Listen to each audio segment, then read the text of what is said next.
नाही, या युद्धामुळे आलेलं जे सावट आहे म्हणजे निश्चितपणे गॅसवर पहिला परिणाम झालेला आहे तो दिसून येतोय.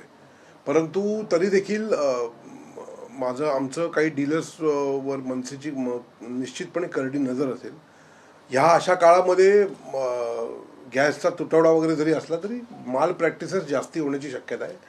कारण असं आहे की आता सगळेच हॉटेलवाले देखील आले की आम्ही आमचे हॉटेल्स बंद करणार आहोत.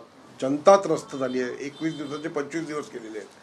आणि अशा सिच्युएशनमध्ये होतं काय की मग कदाचित ते गॅस जे आहेत उर्वरली ते गॅस ब्लॅकमेलिंग त्याची जास्ती होण्याची शक्यता आहे.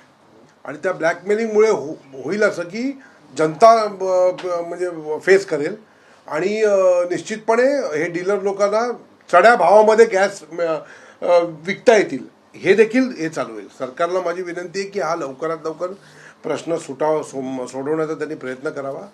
परंतु निश्चितपणे आमची गॅसच्या डीलरांकडे करडी नजर असेल मनसेची की अशा पद्धतीचं जर काही माल प्रॅक्टिसेस किंवा चढ्या भावामध्ये जर गॅस सिलेंडर वगैरे विक्री करायचं तर निश्चितपणे त्याला ते भोगावं लागेल.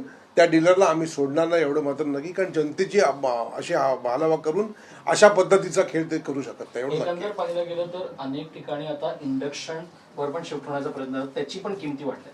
म्हणजे एकंदर तुम्ही म्हणताय तर माल पंचायत इंडक्शन मध्ये पण होतंय, माल पंचायत सिलेंडर मध्ये पण होईल असं तुम्हाला वाटतंय का? 100% हे आता सुरू होईल. म्हणजे आता कसं आहे माहिती आहे, ही जी क्रिएशन ह्या झालेल्या आहेत ह्या आता उद्या कदाचित गॅसची परिस्थिती खूपच खराब आणि बिकट होणं ही आता पण सुरुवात झाली. त्यांनी दाखवून दिलेलं आहे. हा एक मेसेज आहे ज्याला आपण अंडर द टेबल करंट जो मेसेज आहे तो मेसेज द्यायचा प्रयत्न केला की बघा उद्या पुढे खूप मोठा प्रॉब्लेम्स होणार आहे आणि तो निश्चितपणे तो क्रिएट करणार किंवा काय. परंतु ह्या गोष्टी जरी युद्धाच्या वगैरे असल्या तरी ह्याच्यामध्ये माल प्रॅक्टिसेस जास्ती प्रमाणामध्ये होऊ शकतं अशाच वेळेला होतं.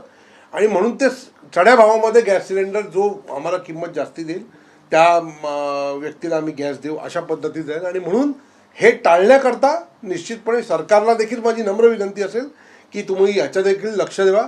परंतु मनसेची देखील या डीलरकडे करडी नजर असेल आणि जर असा खरंच कोण सापडला तर आम्ही त्या डीलरला सोडणार नाही एवढं मात्र नक्की. खास करून शहरी भागामध्ये मुंबईसारख्या शहरामध्ये गॅस ही अत्यंत जीवनावश्यक वस्तू म्हणजे करून ती रोजच्या वापरातली आहे.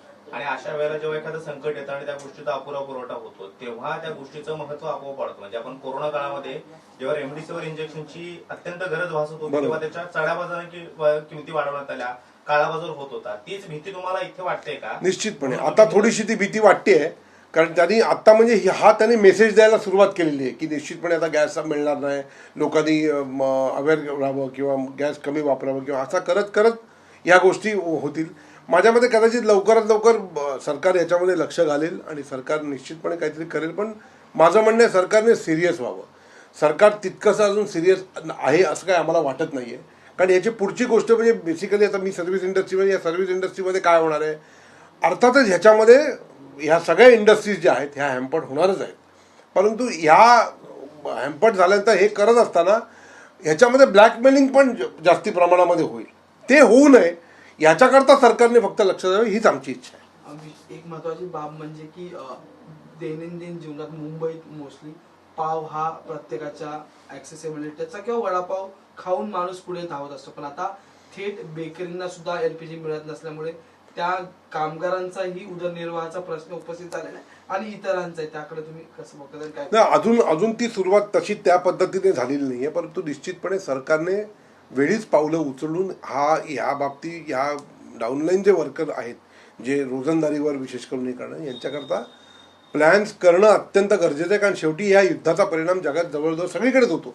ज्या देशांमध्ये तेल आणि ह्या सगळ्या गोष्टी आपण आयात निर्यात करत असतो त्यावेळेला अशा त्या देशांमध्ये हे प्रॉब्लेम्स येणार आहेत. किंबहुना सरकारने याची यंत्रणा काय केली आहे किंवा काय नाही हे सरकारने ओपन करणं अत्यंत गरजेचं आहे की बाबा ठीक आहे जरी असलं तरी सगळ्यांना ही मोठी झळ पोचू देणार नाही, सरकार समर्थ आहे हे तरी गॅरंटी मात्र गव्हर्नमेंट दिली जी आत्तापर्यंत दिसून येत नाही आहे. गव्हर्नमेंट ही गॅरंटी घेते ना घेते हे आत्ता अजून दिसून आलेलं नाही.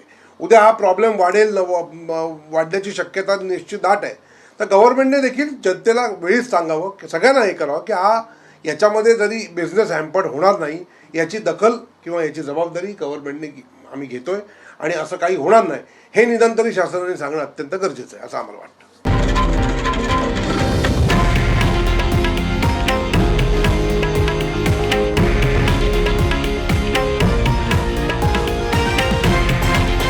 हे आहे देशातील नंबर 1 न्यूज नेटवर्क आणि आपण पाहत आहात TV9 मराठी, एकमेव.